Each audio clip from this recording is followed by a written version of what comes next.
Ya, Assalamualaikum warahmatullahi wabarakatuh. Selamat pagi, salam sejahtera kita semua. Alhamdulillah pada hari yang berbahagia hari ini tanggal 7 Desember 2024. Pertama-tama kita panjatkan puji syukur pada Tuhan Yang Maha Esa karena ridhonya kita bisa berkumpul di sini dalam keadaan sehat walafiat. Terima kasih Bapak Ibu guru SDS 25 Nusantara yang telah menyempatkan diri untuk hadir di acara tugas saya, di mana tugas saya hari ini saya akan berbagi praktek baik tentang macam-macam gaya mengajar. Ini saya dapatkan praktek baik ini selama program PKG PJOK pada saat tatap muka kemarin di Pulau Pisau selama 7 hari, di mana kami diberikan materi tentang macam-macam gaya mengajar. Dan ini adalah tugas terakhir saya mengikuti PKG, di mana ini adalah bukti karya. Bukti karya itu kami ditugaskan ada 3, yaitu pertama berbagi praktik baik, yang kedua membuat video pembelajaran seperti biasa seperti PPL atau PPG, yang ketiga itu mengupload modul pembelajaran.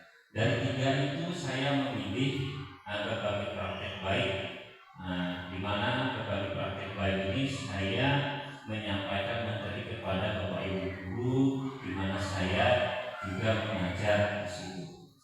Oke, yang pertama ini adalah macam-macam gaya mengajar.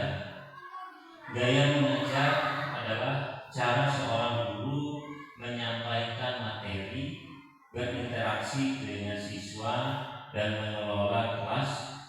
Gaya mengajar dapat diartikan sebagai bentuk penampilan guru saat mengajar, baik bersifat reguler maupun psikologis. Berikutnya yang pertama gaya mengajar itu di sini ada 9. Yang pertama gaya mengajar berpusat pada guru, yang kedua gaya latihan, yang ketiga gaya timbal balik, yang keempat gaya penulisan diri, yang kelima gaya penyertaan, yang keenam gaya penemuan terbimbing, yang ketujuh gaya penemuan konvergen, yang kedelapan gaya penemuan divergen, dan yang kesembilan gaya belajar mandiri. Lalu yang pertama gaya mengajar berpusat pada guru, ini disebut juga dengan gaya komando. Gaya mengajar berpusat pada guru adalah model pembelajaran yang menempatkan guru sebagai sumber belajar dan pusat perhatian dalam kelas, dalam menyampaikan informasi kepada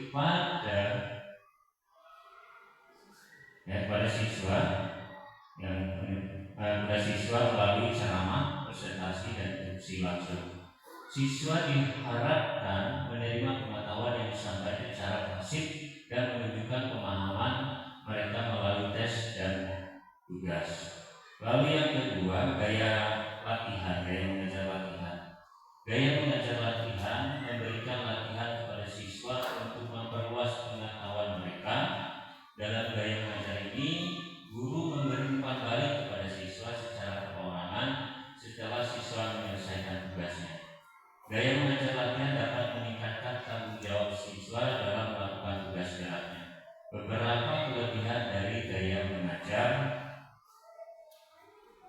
latihan ini. Yang pertama, pengetahuan siswa menjadi lebih luas.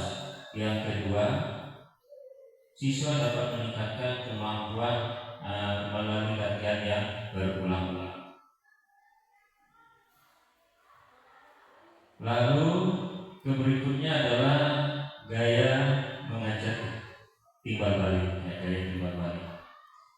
Gaya mengajar timbal balik adalah teknik pembelajaran yang melibatkan dialog bergilir antara guru dan siswa untuk meningkatkan pemahaman terhadap suatu teks.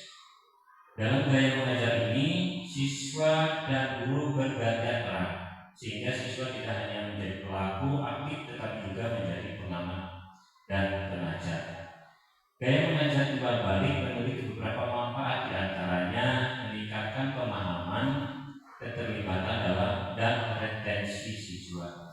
Lalu kedua, meningkatkan interaksi sosial antar teman sebaya. Lalu yang ketiga, membangun kepercayaan diri siswa sebagai pembelajar mandiri dan pemikir kritis. Itu adalah gaya mengajar ketiga. Lalu gaya mengajar keempat, gaya pemeriksaan diri. Gaya mengajar pemeriksaan diri adalah gaya mengajar yang mendorong siswa untuk memeriksa dan menganalisis gerakan belajar secara mandiri. Gaya mengajar ini dapat meningkatkan hasil belajar dan kejujuran siswa. Dalam gaya mengajar ini, siswa menilai penampilan sendiri, menetapkan kriteria untuk memperbaiki penampilan, belajar bersikap positif terhadap penampilannya, dan membandingkan antara apa yang dilakukan dengan kriteria dari guru. Beberapa tujuan yang ditekan dalam gaya mengajar pemeriksaan diri ini adalah: yang pertama, menjadi kurang bergantung pada guru. Kedua, mengandalkan diri sendiri untuk umpan balik dan memperoleh konten. Yang ketiga, mengembangkan kemandirian dan motivasi pribadi. Itu adalah yang keempat dari gaya mengajar. Lalu yang kelima, gaya mengajar gaya penyertaan atau inklusi. Gaya mengajar atau inklusi adalah gaya mengajar yang melibatkan siswa dalam proses pembelajaran dengan cara memberikan tugas yang berbeda-beda sesuai dengan kemampuannya. Gaya mengajar ini bertujuan agar siswa dapat dengan mudah mempelajari keterampilan gerak dan menjadi kreatif. Beberapa hal yang dilakukan dalam gaya mengajar inklusi: yang pertama, guru menyajikan materi belajar secara rinci dan menawarkan tingkat kesulitan yang berbeda. Kedua, guru yang menetapkan berbagai level atau kelompok kegiatan berdasarkan kemampuan siswa. Yang ketiga, siswa memberi aktivitas pada level yang sesuai dengan kemampuannya. Gaya mengajar inklusi memiliki beberapa tujuan, diantaranya yang pertama, melatih keterampilan evaluasi diri. Yang kedua, menerima kenyataan adanya perbedaan individu dalam kemampuan kinerja. Yang ketiga adalah belajar mengenalkan keselarasan atau perbedaan antara aspirasi seorang dan realitas kinerja seorang. Lalu yang keenam,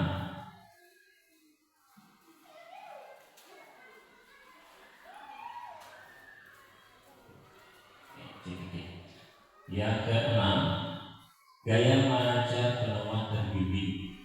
Gaya mengajar penemuan terbimbing adalah metode pembelajaran yang melibatkan interaksi antara guru dan siswa untuk menemukan solusi suatu masalah. Dalam gaya mengajar ini, guru berperan sebagai fasilitator yang memberikan contoh-contoh dan membimbing siswa untuk menemukan aturan atau penyelesaiannya sendiri. Berikut ini adalah beberapa langkah yang dapat dilakukan dalam gaya mengajar penemuan terbimbing. Yang pertama, guru menyatakan masalah yang akan dibahas. Yang kedua, guru membimbing siswa untuk menemukan penyelesaiannya melalui pertanyaan-pertanyaan atau lembar kerja siswa. Lalu ketiga, siswa menyusun, memproses, mengkoordinir dan menganalisis data yang diberikan guru. Siswa yang menyusun konjektur atau perakiraan dari hasil analisisnya. Guru memeriksa konjektur yang dibuat siswa. Lalu berikutnya, siswa menyusun verbalisasi konjektur. Berikutnya adalah guru memberi soal latihan atau tambahan untuk pemeriksaan kebenaran penemuan siswa. Lalu yang ketujuh, gaya mengajar ketujuh adalah gaya penemuan konvergen. Gaya mengajar konvergen atau penemuan konvergen adalah gaya mengajar yang mendorong siswa untuk mencari solusi dari masalah dengan menggunakan prosedur yang logis, beralasan, dan berpikir kritis. Dalam gaya ini, guru mengajukan pertanyaan kepada siswa.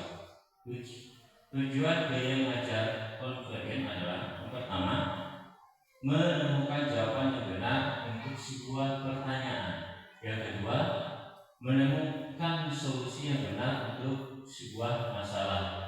Yang ketiga, menemukan urutan konten yang mengarah ke respon akhir.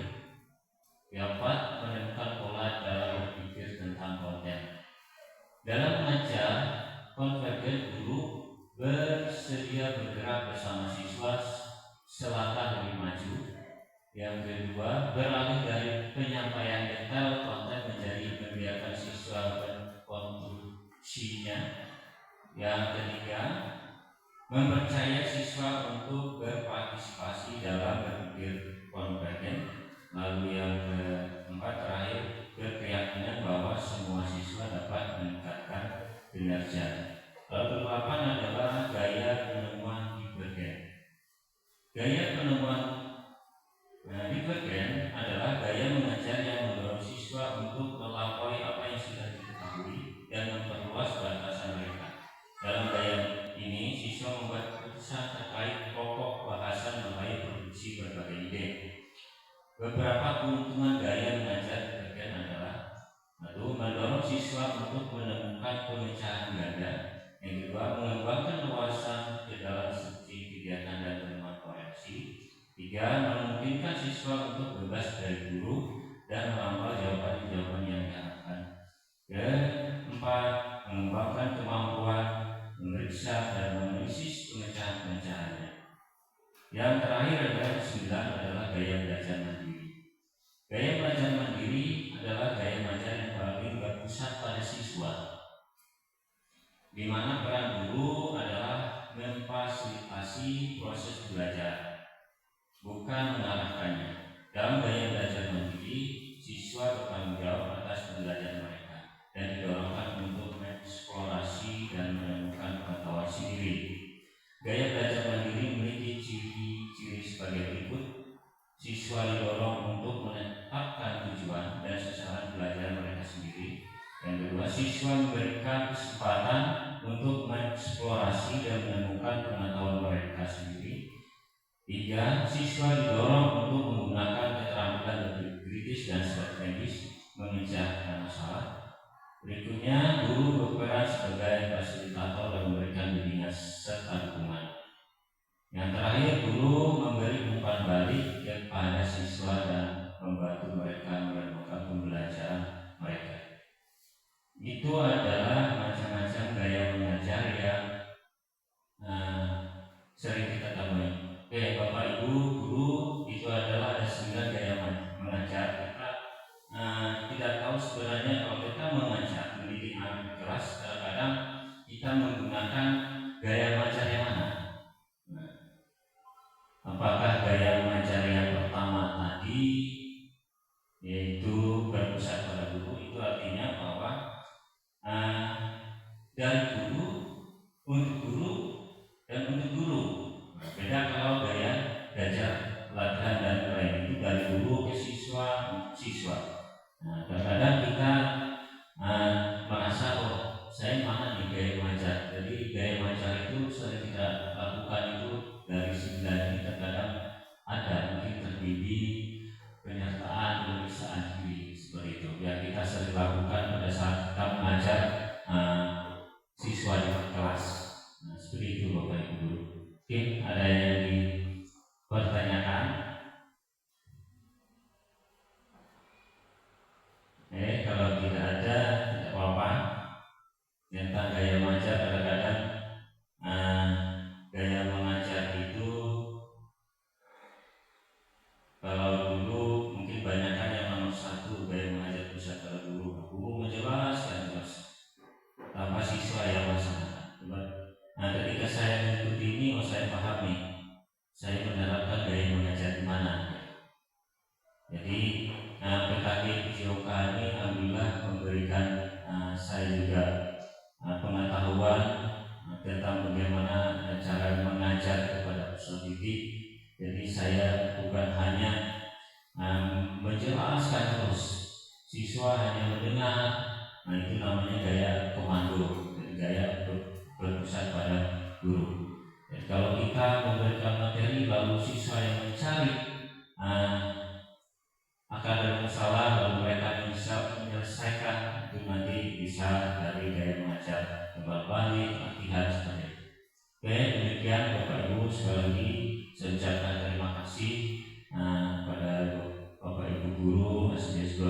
Sato yang telah bersedia hadir untuk tugas saya yang terakhir ini. Sekali lagi terima kasih banyak.